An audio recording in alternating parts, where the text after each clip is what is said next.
तो एपिसोड की स्टार्टिंग में दिखाया जाता है कि सैमंथा टेलीपोर्टेशन डिवाइस को एक्टिवेट करवा देती है जिससे यामाटो उस जगह पर आ सके। अब वहां पर मौजूद सभी लोग बोलने लगते हैं कि कैप्टन यामाटो 10 सेकंड के अंदर यहां पर पहुंच जाएंगे। वहीं पर बैठी सैमंथा सोच रही होती है यामाटो पहले ही मर चुका है और अब यहाँ पर एडोनिस यामाटो के रूप में आने वाला है, इसीलिए उसने पहले ही फॉर्मेशन के चारों ओर कई सारे सोल्जर्स को गन के साथ तैनात कर दिया होता है, जिससे जैसे ही एडोनिस वहां पर पहुंचे वह सभी लोग एडोनिस को शूट कर दे। और अब जैसे ही टेलीपोर्टेशन कंप्लीट होता है सभी सोल्जर्स फॉर्मेशन पोर्टल के ऊपर फायर करने लगते हैं। अब फायरिंग बंद होने के बाद सभी लोग देखते हैं कि वहां पर कोई भी नहीं आया हुआ होता है, जो देखकर सैमंथा को कुछ भी समझ में नहीं आता है। अब एक सोल्जर सैमंथा को बताता है कि टेलीपोर्टेशन के बीच में ही टेलीपोर्टेशन के लोकेशन को बदल दिया गया, जिस वजह से एडोनिस इस जगह पर टेलीपोर्ट नहीं हुआ और अब वह लोग एडोनिस को ट्रैक भी नहीं कर पा रहे हैं। यह सुनते ही सैमंथा अपने व्हील चेयर से नीचे गिर जाती है और उसके मुंह से खून आने लगता है। वहीं वह बोल रही होती है, एडोनिस इस बार तुम जीत गए, पर अगली बार जब हम मिलेंगे तब तुम्हारा मरना तय है। दूसरी ओर डोरोका की आंख खुलती है तो वह अपने आप को एक डेजर्ट में पाती है। तभी एडोनिस उसे अपने पास बुलाता है और बोलता है, अपने सामने देखो, यह एरिया साउथर्न ट्रिपल क्रॉस है। तभी डोरोका को याद आता है कि जब वह एडोनिस के साथ टेलीपोर्टेशन पोर्टल के रास्ते टेलीपोर्ट हो रही थी तब उसने एडोनिस को रुकने के लिए बोला था, क्योंकि मून पर अभी भी कुछ विचेस जिंदा बची होती है। पर एडोनिस उसकी बात को इग्नोर करते हुए यामाटो के पास मौजूद सिस्टम से यामाटो की आवाज में बोलता है कि वह उसे रीडिया अंपायर के बॉर्डर पर टेलीपोर्ट करे और इसीलिए वह दोनों रीडिया अंपायर के बॉर्डर पर टेलीपोर्ट हुए होते हैं। तभी एडोनिस बोलता है, यहीं से स्टार्ट होगी मेरे रिवेंज की स्टोरी। हम यहाँ से सीधा रीडिया अंपायर की ओर आगे बढ़ेंगे और रास्ते में आने वाले सभी विलेज और टाउन को डिस्ट्रॉय कर देंगे। तभी डोरोका वहां पर नीचे बैठ जाती है और अब वह बोलती है कि वह एडोनिस के साथ आगे नहीं जाएगी, वह वापस से चांद पर जाना चाहती है अपने बाकी के सभी साथियों के पास। एडोनिस बोलता है, चांद पर मौजूद अब तक कोई भी विच जिंदा नहीं बचा होगा, तो बच्चों जैसी बातें करना बंद करो। डोरोका बोलती है उसे इससे कोई फर्क नहीं पड़ता, वह बस वापस से चांद पर जाना चाहती है। यह सुनते ही एडोनिस वहां पर एक फॉर्मेशन बनाता है और अब उस फॉर्मेशन के अंदर डोरोका अपनी मेमोरी को देखती है, जिसमें वह यामाटो की ओर आगे बढ़ते हुए उससे हाथ मिलाने के लिए बोल रही होती है। अब डोरोका को वह मेमोरी दिखाते हुए एडोनिस बोलता है, तुम्हें क्या लग रहा है मून पर मौजूद विचेस यह सब होने के बाद तुम्हें एक्सेप्ट करेंगी? तुम इंसानों और विचेस को दोबारा से एक करना चाहती हो, पर ऐसा कभी नहीं हो सकता है, तो अपने इस बेकार से सपने को छोड़ दो और मेरी यहाँ पर मदद करो। अभी डोरोका बोलती है वह हमेशा से एडोनिस से मिलना चाहती थी, वह देखना चाहती थी कि आखिर कोल ने किस तरह के इंसान को अपना डिसाइपल बनाया है। और जब उसने पहली बार कोल और एडोनिस के बारे में सुना था तब उसे काफी ज्यादा अच्छा लगा था और वह सोचने लगी थी कि इसी तरह इंसान और विच हमेशा एक दूसरे के साथ मिलकर रह पाएंगे और एडोनिस इंसान और विचेस को मिलाने में मदद करेगा। एडोनिस बोलता है, तुमने मेरे बारे में बिल्कुल गलत सोचा था, तो अब यहाँ पर रियलिटी को एक्सेप्ट करो। डोरोका बोलती है, आखिर एडोनिस यह सब कुछ कब तक करता रहेगा, क्योंकि आज उसने जो मून पर किया है इसके बाद इंसान उससे और भी ज्यादा नफरत करने लगेंगे और वह एडोनिस को दोबारा से मारने की कोशिश करेंगे और यह वॉर इसी तरह चलती रहेगी। एडोनिस बोलता है, मुझे इससे कोई फर्क नहीं पड़ता और जिन इंसानों ने कोल को मारा है मैं उनके साथ कभी भी हाथ नहीं मिलाऊंगा और मैंने यहाँ पर फैसला कर लिया है कि मैं पूरी इंसानियत को डिस्ट्रॉय कर दूंगा। डोरोका बोलती है, आखिर यह सब करके एडोनिस को मिलेगा क्या? और तो और यहाँ पर एडोनिस ने मून पर बची हुई सभी विचेस को भी जान से मार दिया। एडोनिस बोलता है, मुझे वहाँ से अर्थ पर वापस आना था और तुम लोग मुझे इतनी आसानी से अर्थ पर नहीं भेजती, इसीलिए मुझे यह कदम उठाना पड़ा और इसमें गलती तुम्हारी है। आखिर तुम लोग मुझे अपने साथ लेकर ही क्यों गए थे? यह सुनते ही डोरोका गुस्से में चिल्लाते हुए बोलती है, उन्होंने अपनी जान खतरे में डालकर एडोनिस की जान बचाई, पर इसके बावजूद एडोनिस ने उन सभी लोगों को मरवा दिया। यह सुनते ही एडोनिस गुस्से में डोरोका का गला पकड़कर उसे उठा देता है और बोलता है, मेरे सामने झूठ बोलने की कोशिश मत करो, तुम लोग मुझे अपने साथ मून पर अपने फायदे के लिए लेकर गए थे और तो और मैंने जितना सोचा था तुम उससे कहीं ज्यादा बड़ी कायर हो। तुम्हारे आंखों के सामने यामाटो ने तुम्हारे कई सारे साथियों को मार दिया, पर इसके बावजूद तुम उसके साथ हाथ मिलाने के लिए आगे गई थी। तुम अपने लव वंस की मौत को देखकर शांत बैठ सकती हो, पर मैं नहीं। तभी डोरोका बोलती है, पर बदला लेने से मरे हुए लोग वापस से तो जिंदा नहीं हो जाएंगे। तभी एडोनिस उसे दूर फेंकते हुए बोलता है, मुझे इससे कोई फर्क नहीं पड़ता, और तो और अब मेरे पास खोने के लिए कुछ भी नहीं बचा है। और यह बोलते हुए वह वहां से जाने लगता है। तभी डोरोका काफी तेजी से भागते हुए उसे पकड़ लेती है और अब वह बोलती है, कोल ने तुम्हारी जान बचाने के लिए अपनी जान दे दी थी, तो यह जो लाइफ अभी तुम्हारे पास मौजूद है वह कोल की दी हुई है, तो तुम्हारे पास खोने के लिए अभी तुम्हारी लाइफ बची हुई है, और अगर अभी भी तुम नहीं रुके तो बदले के रास्ते में चलते चलते तुम बर्बाद हो जाओगे। यह सब करके तुम्हें कुछ भी नहीं मिलेगा और अंत में तुम उन्हीं इंसानों जैसे बन जाओगे जिन्होंने कोल को मारा था। तभी एडोनिस एक गहरी सांस लेते हुए बोलता है, तुम इस बात को नहीं समझ सकती, रिवेंज ही मेरे जिंदा रहने का प्रूफ है।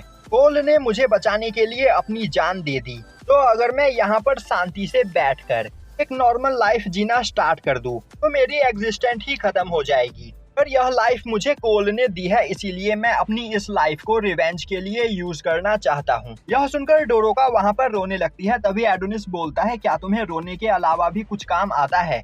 और तभी डोरोका देखती है कि ज्यादा ब्लड लॉस की वजह से एडोनिस वहाँ पर बेहोश हो जाता है, जो देखकर वह काफी ज्यादा परेशान हो जाती है। तभी कुछ लोग अपनी बाइक पर उस जगह से गुजरते हैं और अब वह दूर से ही एडोनिस और डोरोका को देखते हुए बोलने लगते हैं, आखिर यह दोनों रात के 12 बजे यहाँ पर क्या कर रहे हैं, और इन दोनों की हालत हमें काफी ज्यादा खराब लग रही है। तभी दूसरा पर्सन बोलता है, यह दोनों सच में बहुत बड़े बेवकूफ है जो इतनी रात में रेगिस्तान के बीचों बीच सोए हुए हैं। आखिर इनके दिमाग में चल क्या रहा है, तो क्या हमें इनकी मदद करनी चाहिए? यह सुनते ही दूसरा पर्सन अपने लीडर मिस्टर पंच से इस बारे में पूछता है। अब एडोनिस की आंख खुलती है तो वह अपने आप को एक अलग से जगह में पाता है। अब यह देखते ही वह सोचने लगता है, यह मेरे साथ दूसरी बार हुआ है, तो आखिर मैं हूँ कहाँ पर? और अब वह याद करता है तो उसे याद आता है कि पिछली रात जब डोरोका उसे उठाने की कोशिश कर रही थी, तभी 3 लोग बाइक पर उसके पास आ पहुँचे।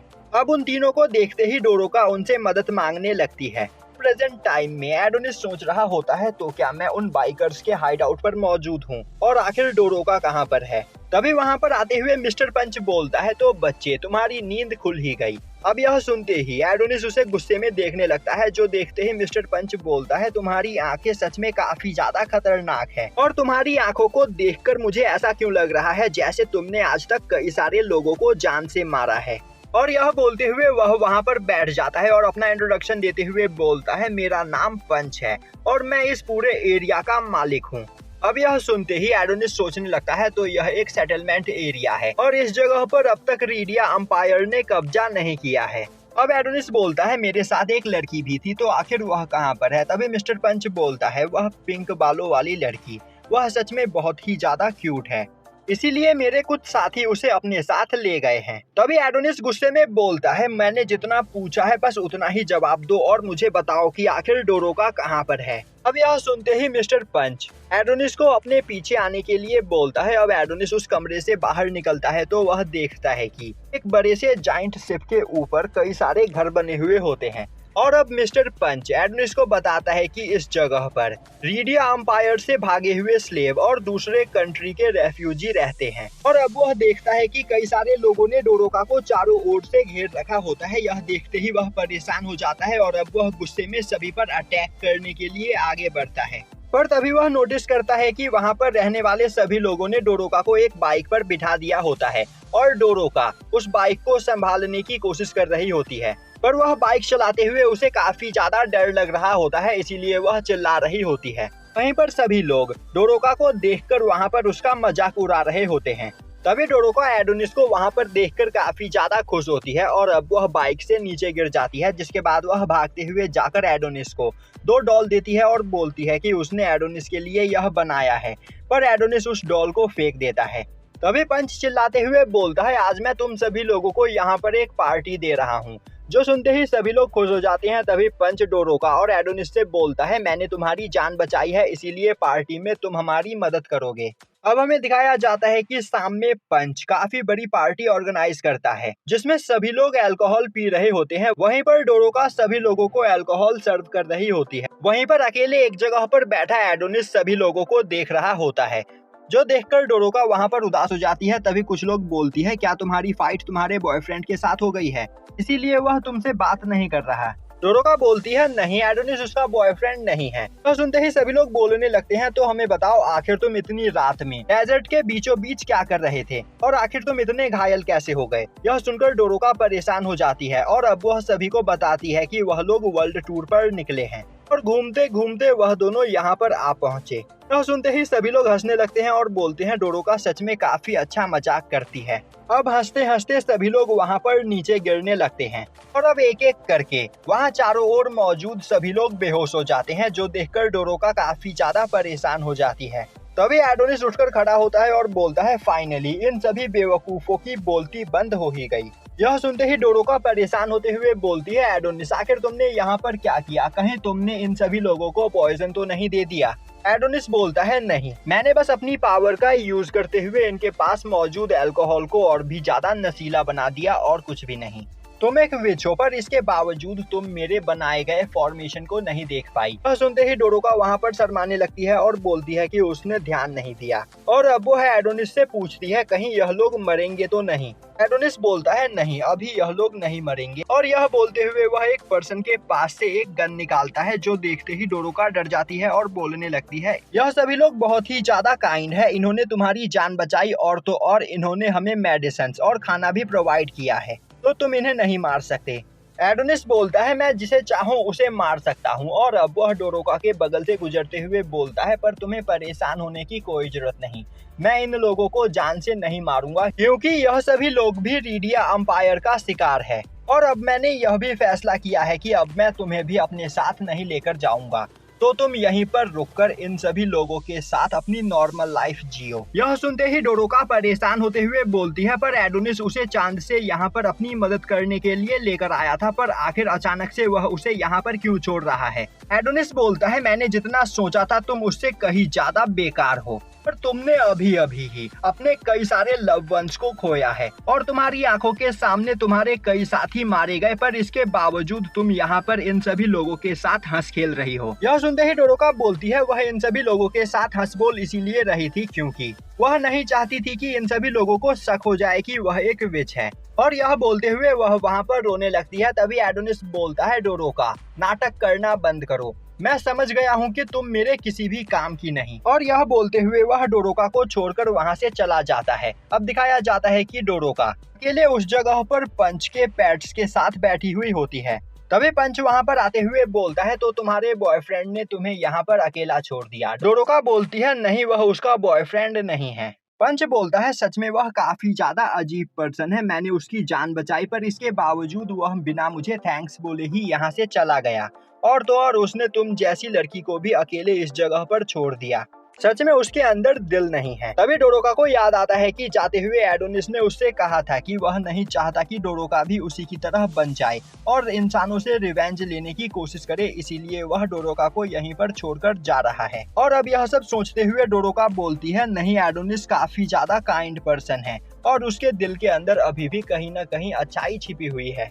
दूसरी ओर एडोनिस उस जगह से दूर जा रहा होता है, तभी वह किसी को बाइक पर काफी तेजी से उसकी ओर आते हुए देखता है।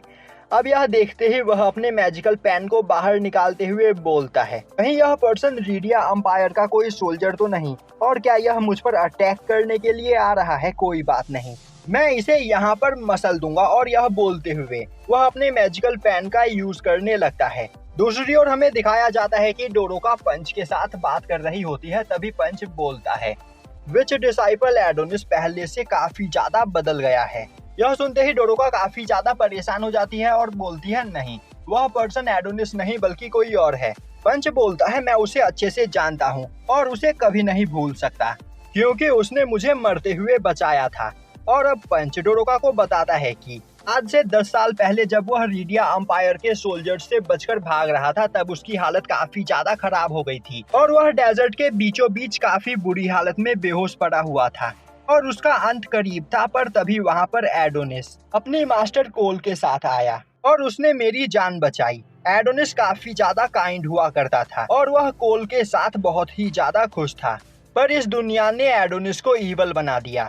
और डोरोका मुझे पता है कि तुम यहाँ पर एडोनिस को उसके रिवेंज के रास्ते से दूर ले जाना चाहती हो, पर तुम कभी भी एडोनिस को इस तरह नहीं समझा पाओगी और एडोनिस हमेशा तुम्हें खुद से दूर करता रहेगा, क्योंकि एडोनिस जिस रास्ते पर चल रहा है वह रास्ता सीधा मौत की ओर जाता है।